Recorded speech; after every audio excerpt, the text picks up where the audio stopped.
Nous respectons ce que tu accomplis et nous en comprenons toute l'importance. Et jusqu'à quel point es-tu disposé à accepter nos lois? Nous avons entendu dire que tu guéris des malades pendant le sabbat. Voudrais-tu que notre peuple ne se repose plus ce jour-là? Si l'un de vous ne possédait qu'une seule brebis et qu'elle tombe le jour du sabbat dans une fosse, n'irait-il pas essayer de leur tirer? Oui, mais... Dieu a fait le sabbat pour l'homme et non l'homme pour le sabbat. Oui, nous comprenons cela. Nous comprenons ce que tu veux dire par là. Mais cela ne risque-t-il pas de troubler l'esprit des hommes simples? Nous vivons guidés par la loi. Si nous acceptons que la loi comporte des amendements, alors nous sommes perdus. Aujourd'hui, par exemple, s'il n'y avait pas eu la rigueur que nous avons reçue de Moïse, nous n'aurions pas nos lois, nous ne serions même plus un peuple digne de ce nom. Mais c'est l'excessive tolérance, c'est le manque de rigueur de ton enseignement qui nous a fait pressentir qu'il y avait danger. La loi, pour moi, c'est la sécurité. Elle est la ligne de conduite de toute ma vie. La mesure qui m'aide à juger si cet homme-là est bon et cet homme-là mauvais. Tu ne dois pas juger. Mais toi, en tant que fils d'Israël, tu sais que nous avons été choisis par Dieu parmi toutes les nations pour être le peuple élu. Et c'est pour cela qu'il nous a donné la loi, la Torah, qui est la loi de la vie. Et nous devons nous séparer distinctement des pécheurs et demeurer purs et justes. Mais qui est le juste aux yeux du Seigneur? Non. Quel est le cœur de la loi? Écoute, ô Israël, tu dois aimer le Seigneur ton Dieu de tout ton cœur, de toute ton âme et de toute ta force. Ceci est le principal commandement. Tu as bien dit. Tu n'es pas loin du royaume de Dieu, Joseph d'Arimathie. Mais il est un autre commandement, pas moins important. Tu dois aimer ton prochain comme toi-même. Mais qui est mon prochain, je te prie? Non! Laissez-moi passer! Qu'est-ce qu'il y a? C'est un scandale. Cette femme, que vient-elle faire ici? Mais cette femme n'est-elle pas une prostituée? Comment ose-t-elle entrer ici?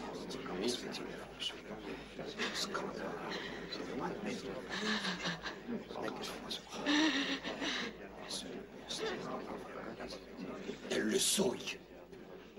Ici, ce n'est pas un endroit pour toi, femme. Allez, quitte cette maison.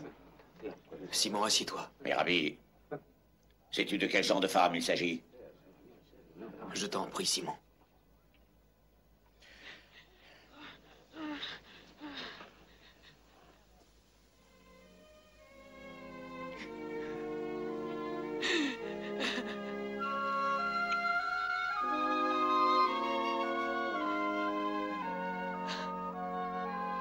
Simon,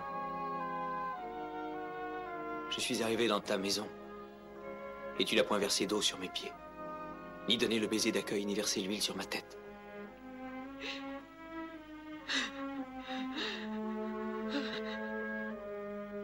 Elle a mouillé mes pieds de ses larmes,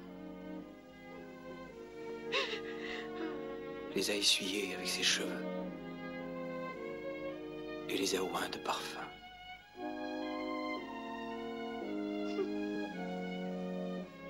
Ma fille,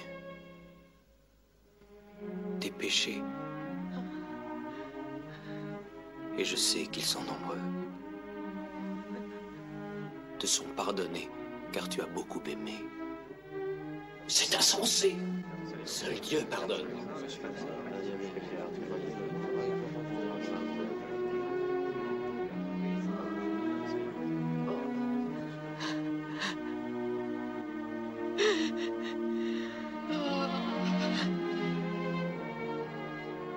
Ta foi t'a sauvé.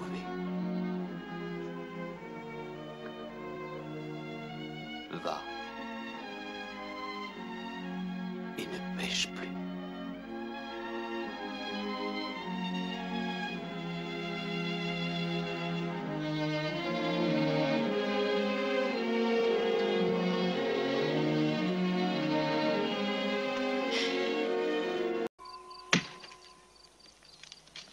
Ne croyez pas que je sois venu apporter la paix sur la terre. Je ne suis pas venu apporter la paix, mais une épée. suis venu mettre la division entre l'homme et son père, entre la fille et sa mère. Et l'homme aura pour ennemi les gens de sa maison.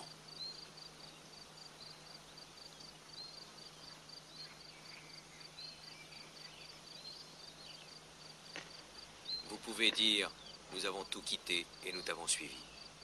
Je vous le dis en vérité, quiconque aura quitté sa maison, son père, sa mère, sa femme, ses enfants, ses terres, à cause de mon nom, recevra le centuple de ce qu'il a abandonné sur la terre et héritera la vie éternelle. Celui qui voudra sauver sa vie la perdra. Mais celui qui la perdra à cause de moi et pour l'évangile que je vous apporte, la trouvera. Plusieurs des premiers seront les derniers. Et des derniers les premiers. Ne vous amassez pas des trésors sur la terre, où la teigne et la rouille détruisent, et où les voleurs percent et dérobent. Mais amassez-vous des trésors dans le ciel, car là où est ton trésor, là aussi sera ton cœur.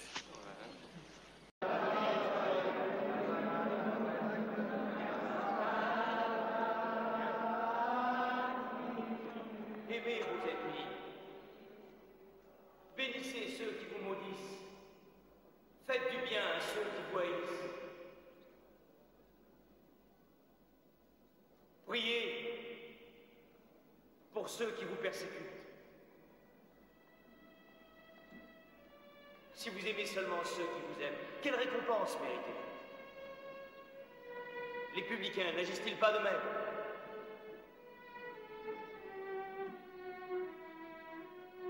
Si quelqu'un vous frappe sur la joue droite, présentez-lui aussi l'autre. Si quelqu'un veut prendre votre tunique, laissez-lui encore votre manteau. Donnez à celui qui vous demande. Ne vous détournez pas de celui qui veut emprunter de vous.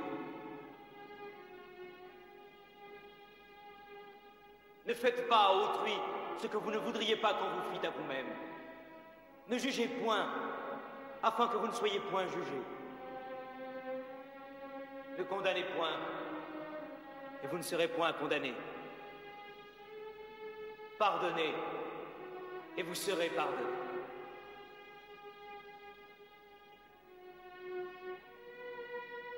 Soyez parfaits, tout comme notre Père Céleste est parfait.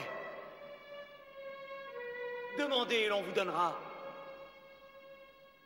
Cherchez et vous trouverez.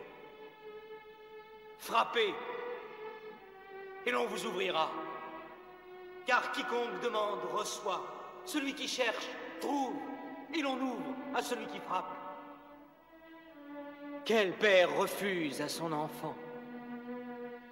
Si donc, méchant comme vous l'êtes, vous savez donner de bonnes choses à vos enfants, à combien plus forte raison votre Père qui est dans les cieux donnera-t-il de bonnes choses à ceux qui les lui demandent?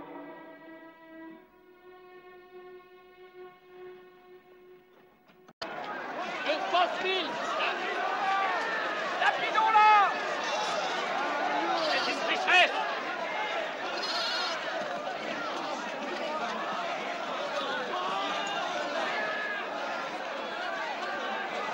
Lapidons-la! Qu'est-ce que signifie ce bruit? C'est une pécheresse! C'est une femme adultère! Elle doit être punie selon la loi! Conduisez-la au maître!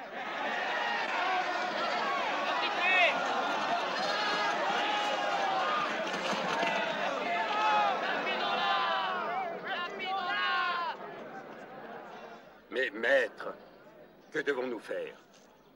Cette femme a été surprise en flagrant délit d'adultère. Moïse, dans la loi, nous a ordonné de lapider de telle femme. Toi donc, que dis-tu? Réponds, maître. Nous voulons avoir ton avis.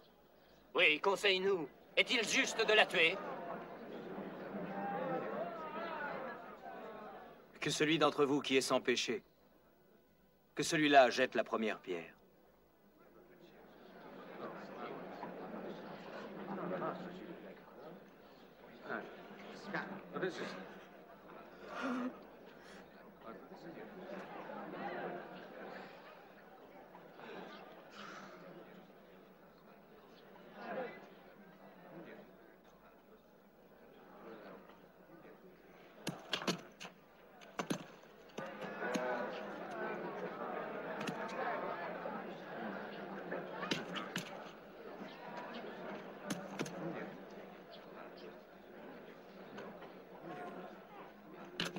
Allez, viens. Ouais.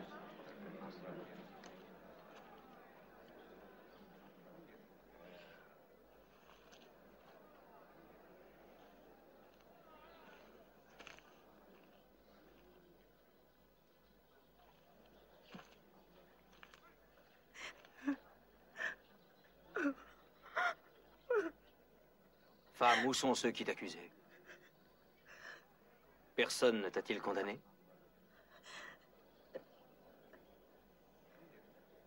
Non. Non, personne. Je ne te condamne pas, moi non plus. Va. Et ne pêche plus.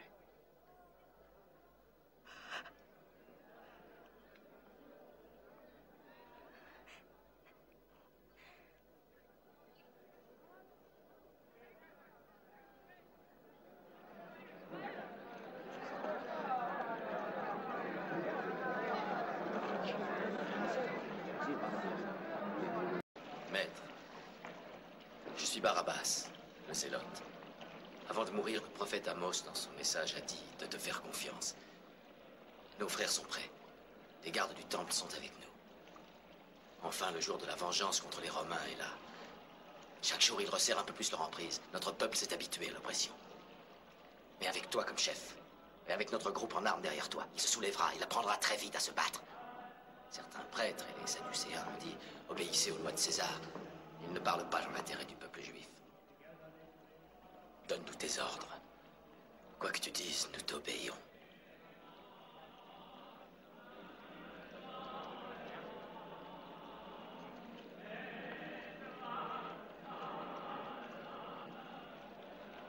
Alors aimez vos ennemis.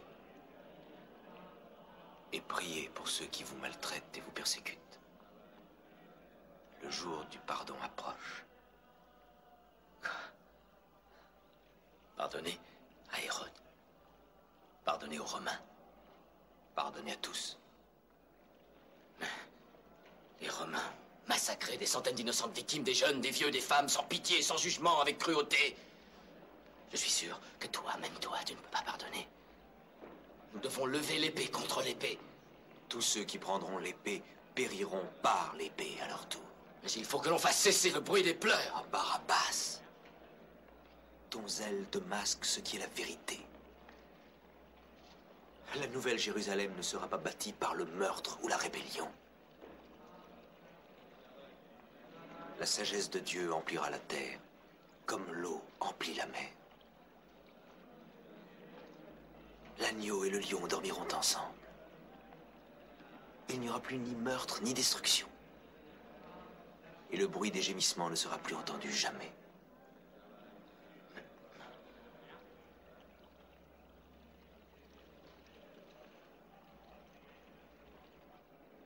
Pendant que nous attendons que ce jour arrive, notre peuple, lui, vivra dans le deuil et les lamentations. Barabbas, tu dis que tu veux me suivre. Je suis venu pour prendre sur mes épaules tous les péchés du monde. Celui qui veut me suivre doit faire de même. Oh non. Barabbas.